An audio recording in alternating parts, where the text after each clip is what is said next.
अस्सलाम वालेकुम students. Analytic number theory का आज का जो हमारा सेकंड लेक्चर है उसमें हम थ्योरम नंबर 3 करने जा रहे हैं। थ्योरम नंबर 3 हमें क्या कहता है कि if A divides B then show that A divides B C. तो इसको हम प्रूव करेंगे। If A divides B, if से शुरू हो रहा है उसका मतलब उसने कंडीशन दी हुई है, अगर ऐसा हो तो देन शो क्या करना है, ए डिवाइड्स बी सी। तो ये चीज़ हमें गिवन है, ए डिवाइड्स बी, ये गिवन है। तो अगर डेफिनेशन को हम जहन में लाएं, ए डिवाइड्स बी, तो इसका मतलब there exist an integer C1 belong करेगा सेट ऑफ इंटीजर में से। यहाँ पे भी सेट ऑफ इंटीजर में से कोई इंटीजर एग्जिस्ट करेगा, क्योंकि ये चीज़ हमें वो कह रहा है, गिवन है कि ए डिवाइड कर रहा है बी को, ए बी को क्या कर रहा है, डिवाइड कर रहा है। तो इसका मतलब यहाँ पे कोई इंटीजर एग्जिस्ट करेगा सेट ऑफ इंटीजर में से। तो this simplifies B is a multiple of, B को फिर हम लिख सकते हैं ए इंटू C1। तो ये हम कह देते हैं इसको इक्वेशन 1 हमारे पास आ गई। ठीक है, अब चूंकि हमने जो प्रूव करना है ए डिवाइड कर रहा है बी सी को, तो बोथ साइड हम इक्वेशन 1 को मल्टीप्लाई कर देते हैं सी से। ठीक है, multiplying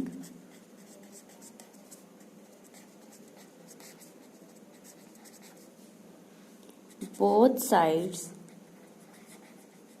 by C we have B C is equal to A into C1 and C।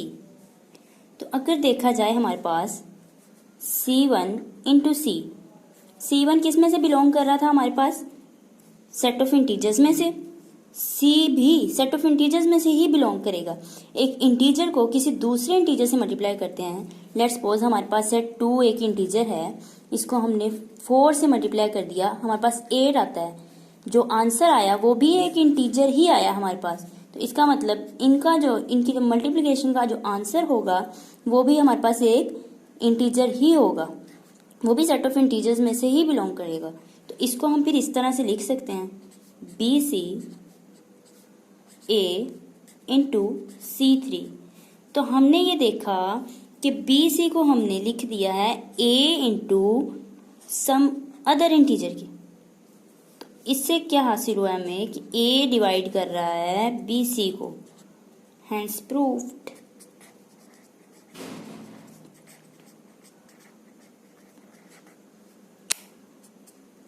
ठीक है, अब हम थ्योरम नंबर 4 करते हैं। थ्योरम नंबर 4 में हमें कह रहा है, थ्योरम नंबर 4, थ्योरम नंबर 4 में हमारे पास कह रहा है if A divides B and B divides A then show that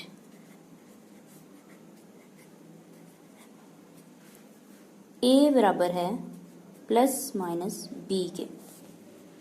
ठीक है, इसको हमने प्रूफ करना है। फिर वही बात, उसने कंडीशन दे दी कि अगर ये हमारे पास गिवन है ए बी को डिवाइड कर रहा हो और बी ए को डिवाइड कर रहा हो, तो हमने शो क्या करना है, ए बराबर है प्लस माइनस बी के। तो ए डिवाइड करता है बी को, ये गिवन है, सॉरी ए डिवाइड कर रहा है बी को, ये गिवन है। तो इसको हम लिख सकते हैं B is a multiple of A into some integer C1। इसको कह दिया इक्वेशन 1। इसी तरह हम सेकंड जो गिवन है हमारे पास उसको लेते हैं। Also we have B divide कर रहा है A को, दिस implies A हमारे पास क्या हुआ, A is a multiple of B into some other integer c2, इसको कह दिया इक्वेशन 2। अब whereas जबकि जो हमारे पास c1 है, where c1 एंड c2 दोनों बिलोंग करते हैं सेट ऑफ इंटीजर्स में से, ठीक है। अब हम देख रहे हैं कि अगर हम इस b की वैल्यू सेकेंड इक्वेशन में पुट कर दें तो क्या होता है। यूजिंग इक्वेशन 1 इन इक्वेशन 2, अगर हम इसमें वैल्यूज पुट करते हैं तो हमें दिस इम्प्लाइज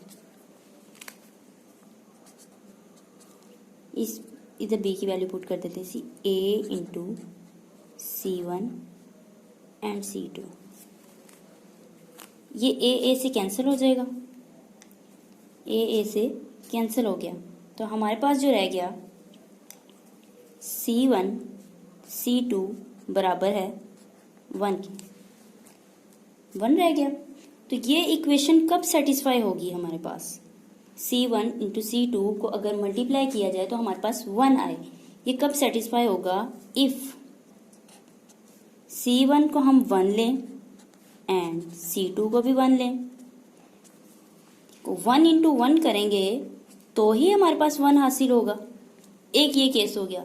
सेकंड केस हमारे पास आता है कि अगर -1 को -1 से मल्टीप्लाई किया जाए तो भी हमारे पास 1 आएगा।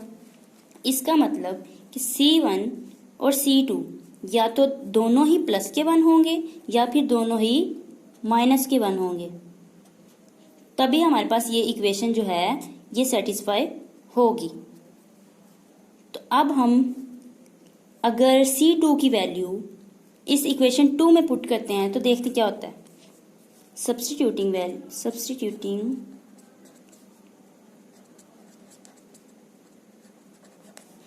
c2 बराबर है +-1 के इन इक्वेशन 2 वी हैव